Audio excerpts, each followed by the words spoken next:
Welcome to part 2 of my fall 2017 anime impressions, where I quickly run down my thoughts on 15 of the 29 anime I've watched from this season. As a man who ranks Zero Escape, Danganronpa, and Battle Royale amongst my favorite works of fiction, Osama Game is the edgelord version of a killing game. Its plot has a quality of writing that genuinely feels more fitting of a snuff film. Honestly, if you told me the manga was highly pornographic, I wouldn't doubt you for a second. Characters are offed en masse before we are even given any time to appreciate them, and those that stick around act illogically, even for the situation they're in. Osama Game revels in its gore, but gore is far more effective when it's happening to those we care for or find at least entertaining fodder. What makes it all more perplexing is the fact that the protagonist has already survived a similar situation, but all the writing sets it up like a sequel when we've not seen the original. The added weight of the supernatural conductor of the killing game makes it all really cheap, and thusly I've dropped Osama Game.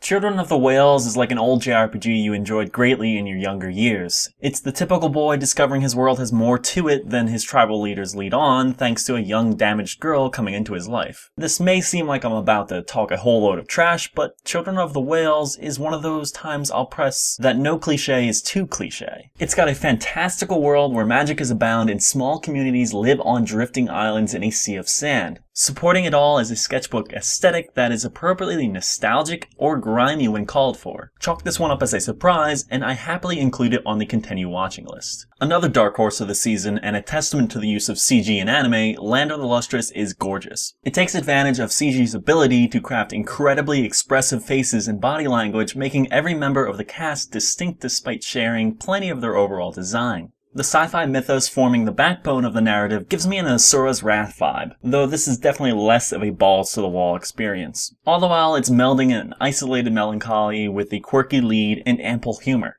Land of the Lustrous is a surefire inclusion on my list of anime to check out. Like Sengoku Nightblood, Tsukipro the Animation is another pretty boy anime boasting too large a cast and terribly contrived ways of introducing them. Hey Tsubasa the college student, how are your exams going that you take because you're a college student and that is what you are required to do when you're a college student? Well, you see my male friend with a less vibrant hair color, who isn't important to the plot of the show and is currently being used as nothing more than a tool, because otherwise which beautiful boy would the audience know to focus on? Being a college student, which I am, I think exams are bothersome, because that's what we college students are known for saying. That college exams that we take as college students are a difficult aspect of college student lifestyle, of which I partake in because I'm a college student. There is nothing of note here. It's a drop. Dynamic Chord is another pretty boy band anime with a bit more personality, but even worse animation. Not much of anything happens for several extended periods as the camera focuses on the boys doing fuck all or playing music with movements you'd expect from a visual novel. I mean, I appreciate that they give you ample time to take care of business to your favorite boy, but yeah, this is another drop. Season 3 of Food Wars is more Food Wars, with all of its over-the-top visual metaphors to make a culinary high school competition seem not only more dramatic and integral to society than Gordon Ramsay's Hell's Kitchen, but the Super Bowl and World Cup combined. I've made it this far, I obviously enjoy Food Wars.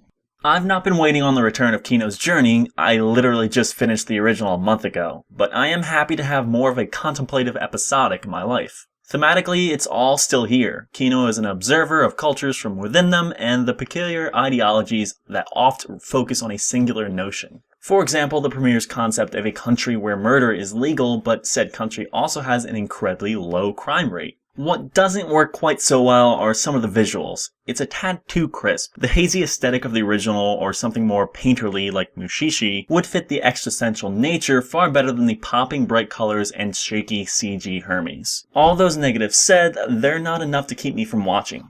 Recovery of an MMO junkie. I've never been one for MMORPGs as much as they sound good in theory, but thanks to recently watching NoClip's documentary on Final Fantasy XIV and Recovery of an MMO junkie, I jumped into Final Fantasy XIV. Where other MMO-centric shows center heavily on the mechanics or undermining their own writing, MMO Junkie focuses on the bonds that come from social gaming. 2 episodes in, and it's mostly been for the sake of laughs at the expense of the salarywoman-turned-NEET's protagonist. There are hints of the themes having some deeper purpose. I mean, the title less so hints at the potential story arc as it does spoil it, but I'm intrigued whether it stays a comfy watch or a bit more exploratory. Just Because has the same emotional and nostalgic vibe you get from a Makoto Shinkai film. The visuals are soft and a bit of a fuzzy grain really drives that home. And what better time than milking the teats of nostalgia than the final semester of senior year of high school? As someone 7 years removed from that era of my life, it's far easier for me to connect with the notion of teens facing the rest of their lives in uncertainty than those aimless days that make up the vast majority of the experience. The strongest point of the first episode is how the direction and storyboarding nails a sense of place, and how the cast exists within it given their relationships to others. Izumi and Haruto doing batting practice down on the field like old friends who haven't missed a beat despite the years of separation. Komiya snapping shots of them from the road that leads out of the school grounds. Then on an upper level, Natsume looks out from the window, taking in her waning childhood, not knowing her middle school crush is about to come back into her life. All the while Morikawa backing the scene emotionally via her trumpet from a catwalk connecting two sides of the main building. And then a final shot that puts it all into perspective. There are flaws to speak of, but I'm certainly going to be forging on with Just Because. Daizere is one giant exposition dump. We know that the plot follows a boy in modern day Japan, but the entire first episode takes place in Nazi Germany. Plenty happens, but none of it seems to really matter outside of a few key characters and events, all of which could be condensed down to 5 to 10 minutes at most. Instead, we suffer through an incoherent Nazi occult conspiracy, fights which are as exciting to watch as listening to legislative mumbo-jumbo on C-SPAN, and a villainous laugh that sounds like a non-ironic impression of Gruntilda from Banjo-Kazooie. This is easily one of the worst of the season. Taisho Chicchai-san is a 3.5-minute short where 50% of the runtime is taken up by the OP and ED. Even ignoring all that, what few promising concepts that exist in the post-World War II Japan with evil spirits is evaporated by what turns out to be a goofy, cute, chibi boy nonsense that musters an impression from me no stronger than a meh.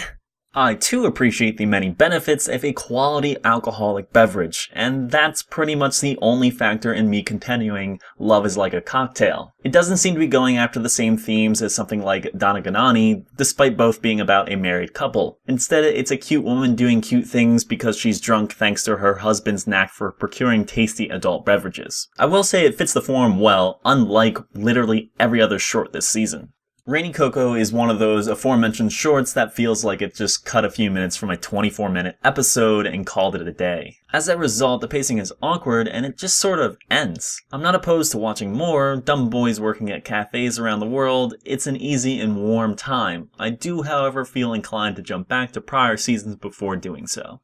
This long title I'm not going to embarrass myself trying to pronounce is another short, one that is rather hot and heavy. It's a setup that makes me question how it all managed to come together, not in a bad way mind you. I'm just perplexed this teacher needed the supposed man to remove his glasses and ruffle his hair for her to recognize him as her student. You know, despite the fact that there was a level of intimacy prior so that he was knuckle deep in her and licked his fingers, but yeah, dropped. Code Realize Guardian of Rebirth, thanks to that utter clusterfuck of a name that makes other overly long and brutally incoherent anime titles seem acceptable, you should know what you're getting into by now. There was some promise in the concept of Arsène Lupin, Victor von Frankenstein, and the likes whisking a girl treated as a monster away to an industrial-era London, but it's all squandered. Nothing is offensively bad, it's just a visual novel adaptation in all the ways you'd expect of what is otome in nature. Each of the boys fits the stock profiles of the genre, and the girl is clueless, innocent, and suffering from a sense of having no place in the world. Add one last drop to the list.